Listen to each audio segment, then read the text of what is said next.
Good afternoon, dear masters and craftswomen. Today we are going to create such type of rose which is made of floristic polymer clay. The rosette will turn out to be small, about 40 centimeters high, with 2 buds. I will tell you in detail the whole process of creating a rose in this video, beginning with the bud to the complete assembly of the rose. Making petals, making leaves, tinting and assembling. The video will tell you everything in detail. All the nuances are indicated. I am sure you will succeed. I wish you success in your creativity and inspiration. Let's start with the materials we need to create a rose. What's the most important thing? Of course, we have a lot here. I will tell you in order what tools we need, what is used for. The most important tool is, of course, a clay.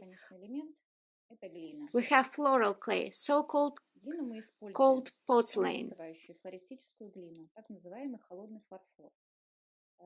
What is the difference between this clay and all others? From baked clay, from marshmallow clay, the difference is that this clay can be used to create flowers in a smooth texture. The petals become smooth, translucent in the light. Complete drying takes 24 hours. Clays are completely different. I'm currently using Thai clay, for example, modern clay. It can be with a green label, sometimes with a blue label. It is quite similar. Clay is both suitable for small and large flowers. This is Thai clay. Also, Thai clay belongs to Thai ones. They are made with different numbers. For example, I have number 1. There is number 7. There is super white clay. You can use any you like. Someone uses clay mixtures. They mix it in different proportions, experiment. I also mix sometimes, but in general, it is possible to use just pure clay. I will explain further what to add to it. Of course, you can ideally use Modena clay. It's gone now. There is the usual Modena, white. It is for creating smooth petals. And there is Modena soft. This is marshmallow clay. It is good because it can be added to ordinary clay, called porcelain, so that the petals become velvety. There is less transparency. More natural petals are created. Of course, not only Modena belongs to marshmallow clays, but also clay craft, the decaform. Since I have no Modena soft, so I use clay craft. Modena, of course, is better. How are we going to add it? Add marshmallow clay approximately 1 to 6 in proportions to cold porcelain. Maybe even 1 to 7. I have already said why we do like this. To make pieces more velvety and more natural. The main thing is not to add more clay than you need. If you add more, the clay can become more sticky and difficult to use. It will be difficult to sculpt from that clay. Secondly, the petals will become more brittle, and we don't need this. Next, what else do we need? We dealt with clay. We need veinings. What are veinings? Veinings are imprints of petals. Previously, they were only available in plastic and were called molds. They can still be used, but of course more natural petals are obtained with the help of silicone veinings. They are soft, they are different softness. There are softer, there are more dense. Why are they good? They create the texture of a petal by printing clay on both sides. A petal is created that is almost natural, indistinguishable from a live one. I have a larger rose petal, less rose petals, and veinings for the rose leaf. I will show you how we will do veinings so they are. What else is needed? Things like cutters. Cutters are necessary for cutting petals. When we roll out the clay, we cut out the petals so that later then can be shaped and printed on veiners. Someone doesn't use cutters but roll it out on the hand, on the palm, roll out the petals, wherever is comfortable. We do this and that. Let's try. We will use cutters in the process, or we will do it manually. I will show you how you can do it in 2 ways. What else do we need? We need a base for the rose. Since we will have a small medium-sized rose, it will be a hybrid tea rose with buds. This is the basis. It is not more convenient to use the base. Someone makes the base by themselves, for example. A thicker wire is taken and the bud itself is made. From foil, someone makes from napkins, as you want. So the basis. There are the basics for the bud. We will have 2 buds. Then we will attach them to the wire we need. Wires are also different in thickness, before to take the wire in the paper wrapping. Sometimes the wire is just smooth metal without wrapping. It will be inconvenient to use. Look, we will take one wire thicker 0.95 millimeters. This is to make the buds thicker.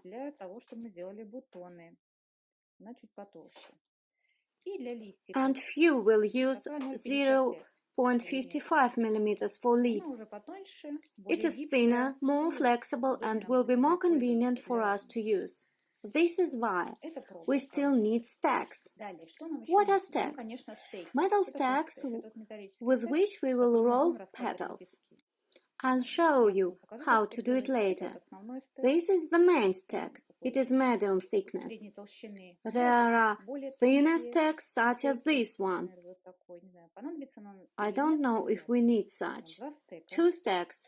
Of course, we need scissors, if you need to cut something. There are my silicone brushes. When we have already created a rose, we will need to wash something out, create smoother transitions from leaves to trunk.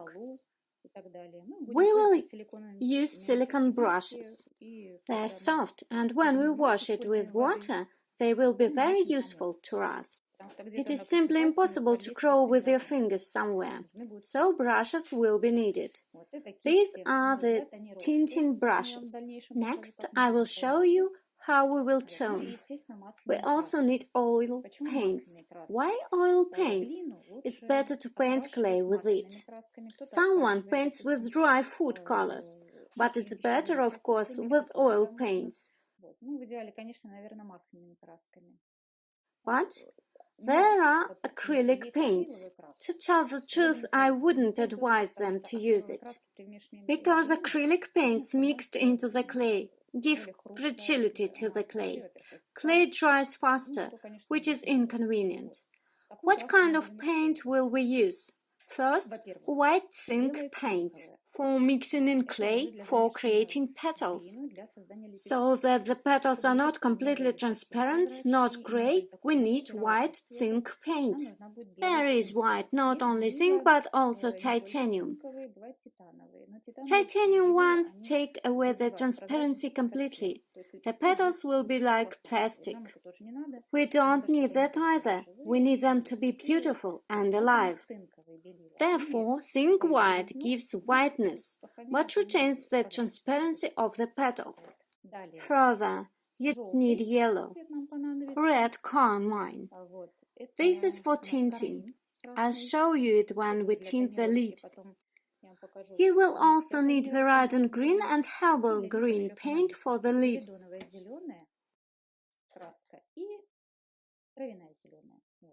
We will need and tint in different proportions. Further, what else do we need? File for rolling petals. We will need this.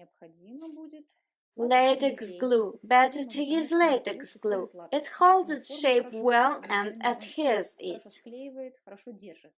Someone uses PVA glue. It also holds, but it's better to use latex glue. It gives 100%. Petals won't fall off if used correctly. Glue Moment Super Gel. It dries very quickly.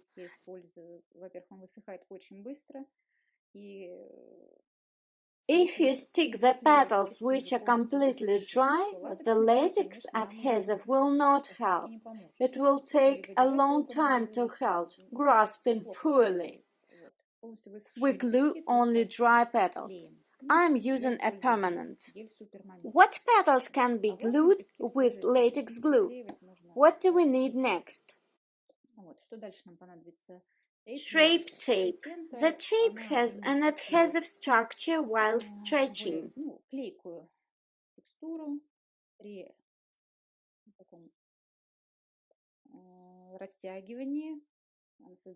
It gets stickier.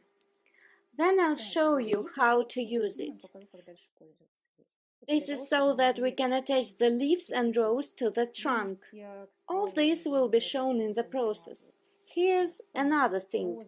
This is starch.